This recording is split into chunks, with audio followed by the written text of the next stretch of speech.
This is NDTV.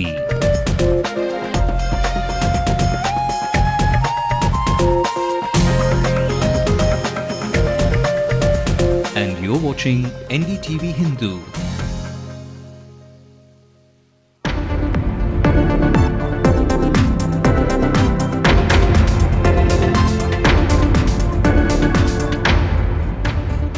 Even as trade unions announce a statewide strike tomorrow, State Transport Minister assures that the buses will operate normally. Is Captain looking for more bargaining power? Vijaykanth goes on enrollment drive as over 1,000 people from other parties join the DMDK. இவங்களுக்கு ஓட்டு போட்டா இதான் sir கதி. இங்க இருக்கிற தமிழர்களுக்கே ஒண்ணும் இல்லங்கும்போது அங்க உள்ள தமிழர்கள் எப்படி இந்த அரசாங்கம் காப்பாத்தாது? Fishing for votes, it seems, in Nagapattinam. Amma heads out at the Prime Minister, asks for him to step down if he can't handle the issue. The central government should act decisively and issue a stern warning to Sri Lanka in such a manner that Sri Lanka does not dare to attack our fishermen again. Gas leak in Puducherry chemical plant sends 30 people to the hospital. Chief Minister orders factory shut down. Cheran is the latest to make the big switch from directing to acting, and he seems to have impressed the superstar Rajni. எவ்வளவு பெரிய villain group வந்து தனி ஒரு ஆளா போய் சாதிச்சிடுவார் அப்படின்ற மாதிரியான ஒரு ஜோடனைகள் இல்லாத ஒரு யதார்த்தமான ஒரு கேரக்டர் தான் அந்த படம்.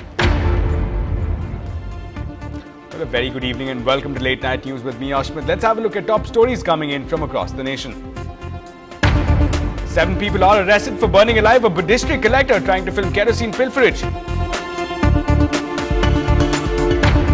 Some of India's most prominent artists want a write to the Prime Minister protesting the imprisonment of Binayak Sen. Montek says diesel prices must be hiked and petrol taxes can't be cut. Forecasts that food inflation will be down to single digits by mid-March. Leander Pace and Mahesh Bhupathi enter the semi-finals of the Australian Open after a well-fought win. The Rafa Slam dream comes to an end as fellow Spaniard David Ferrer beats Nadal in straight sets.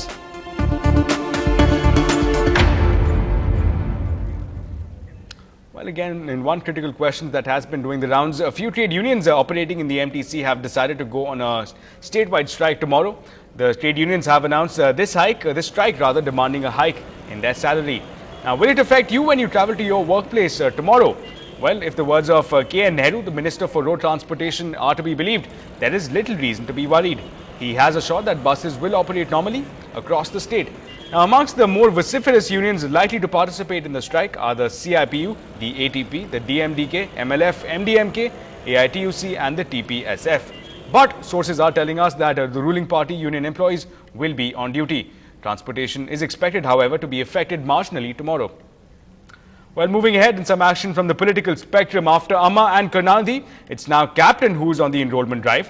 After 1,000 people are all set to join Vijaykanth's DMDK in the city today, and most of these people are from other political outfits. Now, interesting to note is that this comes just days after the AIADMK Supremo Jayalalitha had thousands of people joining her party, people from other parties as well as students. தேர்தல் என்பது ஒரு வாரங்கிறது ஒரு வருஷம் அதனால பயப்படவே வேண்டாம். மக்களை என்ன நம்புறாங்க, நான் மக்களை நம்புவேன். அது நம்பருக்கு டைம் இருக்கு, எவ்வளவு அவங்க என்னை நம்பி இந்த பாருங்க இந்த இவ்வளவு பெரிய கூட்டத்தை நீங்க என்னைக்கு பார்த்தீங்க? அவங்களா கூட்டிட்டு வர கூட்டம் கிடையாது. அவங்களா வருவாங்க, நிச்சயமாக நான் செய்வேன். அதான் நான் எல்லாரும் முன்னாடி பகிரங்கமாக தான் பேசுறேன். தனிப்பட்டு நான் பயந்தெல்லாம் பேசுறேன். எல்லாரும் முன்னாடி பகிரங்கமாக சொன்னேன். என் மக்களை யார் சந்தோஷமா வச்சிருப்பாங்களோ அன்னைக்கு பார்ப்போம். Now, these developments are likely to have far-reaching consequences on the political configuration ahead of the elections. And to discuss that in greater detail, we were joined by Radhika Iyer, our senior editor from the newsroom.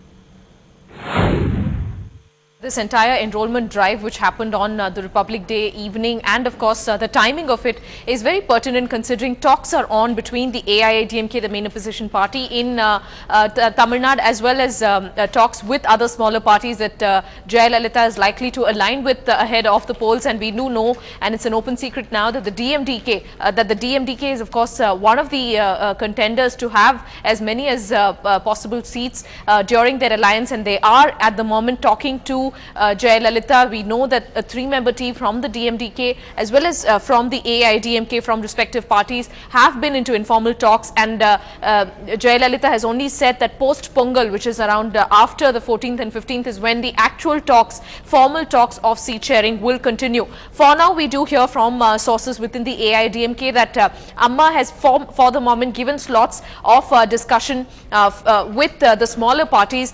Even in the recent press conference, Jayalalitha had very categorically said that yes, Karthik, another actor turned politician, someone who was chief of the former Forward Bloc, again has met with the former chief minister and of course the opposition party leader to try and discuss. But when asked about Vijaykanth and the DMDK, she very categorically said no comments in her own very verbose way. That again is an indication that perhaps talks have reached a stalemate. According to our sources from the DMDK, the captain of that and literally the captain of the DMDK is bargaining for nothing short of 50 seats. They're asking for 60 seats, but they do not want to stop short of nothing short of 50 seats. Whereas the AIADMK, according to two theories, say that they'll be either at this moment offering 41 seats to the DMDK or 43. Now that's something that the DMDK is not very happy about. Perhaps this enrollment drive, an idea of the captain of the DMDK to try and put some pressure upon the AIDMK to show his mass base, to show his strength,